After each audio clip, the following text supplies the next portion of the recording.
वरिष्ठ नागरिक केसरी क्लब शाखा जाटी कला हरियाणा ब्रांच की अध्यक्षा कमलेश तुषेर अपनी आदरणीय प्रिय बहन किरण चोपड़ा शर्मा जी को सादर नमन करती हूँ।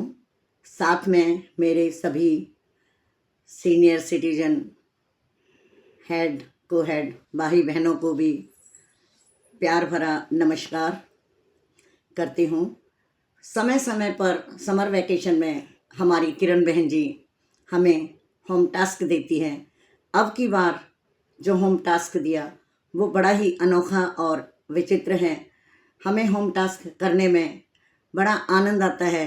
अपने स्कूल के दिन और बचपन की यादें आ जाती हैं। अब की बार जो होम टास्क दिया है, बदलता समाज, इसका हल ढूंढें।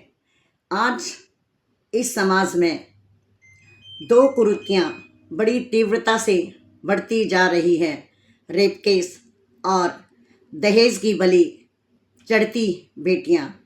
इस बदलते हुए समाज में किसी एक का दोष नहीं, कुछ हद तक हम और हमारे बच्चे दोनों ही दोषी हैं।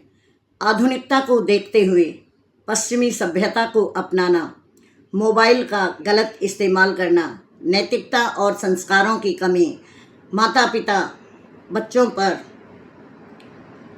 ध्यान ना देना, उनके साथ कम समय बिताना, घर में एक या दो बच्चे होने के कारण उन्हें असीमित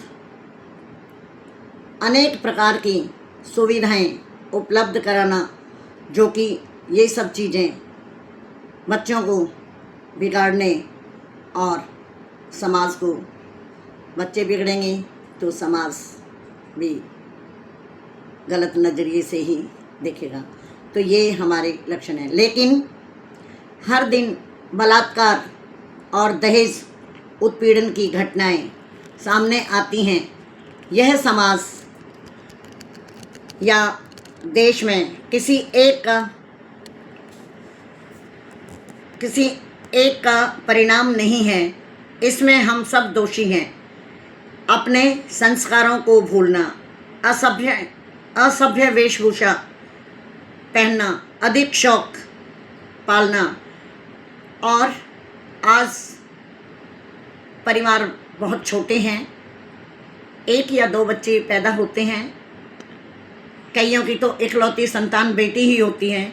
अपनी इकलौती संतान को देखते हुए माँ बाप जो दिखावे की दुनिया में होते हैं, वो बच्चों के सामने ही कहते हैं कि हमारा तो सब कुछ बेटी का ही है। तो इससे भी गलत असर पड़ता है और अपनी बेटियों को ज़रूरत से ज़्यादा वो स्वयं ही बिना मांगे दहेज देते हैं। इससे वर पक्ष और लालची होता जाता है और उनकी इच्छाएं बढ़ती जाती हैं।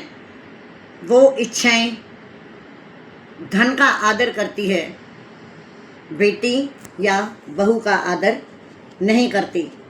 इसलिए कहते हैं, जो खोजते हैं बेटी की खुशियाँ, जो खोजते हैं बेटी की खुशियाँ दहेज के नाम पर, वो पालते हैं बेटी को सिर्फ बोझ मानकर। इसलिए दहेज देना और लेना, इस बीमारी को हम सभी कठोर नियमों के द्वारा देश से ख़त्म करें और इसका विरोध करना चाहिए, ताकि देश में ये बीमारी हमेशा के लिए ख़त्म हो जाए। कभी हारती नहीं, उनको हर बार हराया जाता है। ज़माना क्या कहेगा, यही कहकर चुप कराया जाता है। इसलिए प्रताड़ित बेटियां समाज के डर से कानून का सहारा नहीं ले पाती। न्याय प्रक्रिया लंबी होने के कारण और सबूत जुटाने की कमी के कारण वे डर जाती हैं। समाज की बदनामी के कारण भी उन्हें चुप करा दिया जाता है। इससे उन दरिंदों को उनके हौसले और बुलंद हो जाते हैं और वो समाज में और अन्याय करते रहते हैं। इसको भी हमें एकजुट होकर कुछ ऐसे ठोस नियम बनाने चाहिए जिसके खिलाफ पूरा समाज आवाज़ उठाए। इसके और भी बहुत कारण हैं।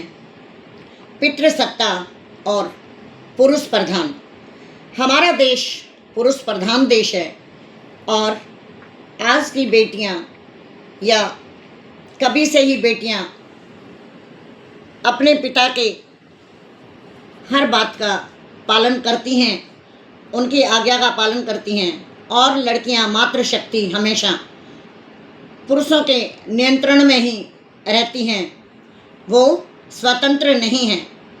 इन बुराइयों ने भी बेटियों को हीन दृष्टि से देखने का हीन दृष्टि से देखा जाता है। इसलिए हमें अपनी बेटियों को आत्मनिर्भर बनाना चाहिए।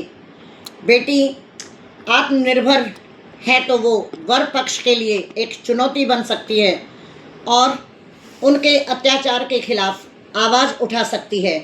अतः हम सबका कर्तव्य है, ना दहेज देंगे ना दहेज लेंगे, दोनों मिलकर नया समाज गढ़ेंगे।